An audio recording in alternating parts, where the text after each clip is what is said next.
Have you heard that expression, that looks good enough to eat? Well, that certainly would apply to ornamental kale and ornamental cabbage. These plants are derived from the edible types of kale and cabbage, but they have been bred for their beauty. They're not meant to be eaten, they're meant to be enjoyed in the garden for the color they provide, but they are edible. And you could actually use these colorful leaves on vegetable platters or other platters during the holidays that you might want to garnish up. Now, these plants are easy to grow and they're unique looking in your flower garden in the wintertime.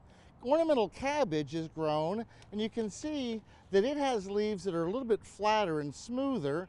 Kale, on the other hand, has leaves that are really frilly on the edges. Now, there are certain types of kale, like this glamour, that are even more frilly, and probably for the one that's most frilled, this is called peacock. Looks almost like feathers. So these can add beautiful texture to your garden as well.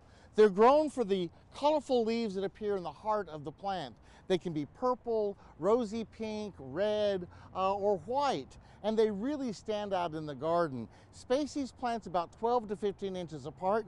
They need that room. Put them in a well-prepared bed in a sunny location. Lots of organic matter like compost in the bed will make these plants grow vigorously. Water them regularly and fertilize them about once a month to keep them happy and growing well. These are wonderful plants in the garden. They're unique. They can be planted now, and they are very cold hardy. It will never get cold enough in Louisiana to hurt ornamental kale or ornamental cabbage. Think about adding these to your garden now, and you'll really love them. Forget it growing. I'm Dan Gill with the LSU AgCenter.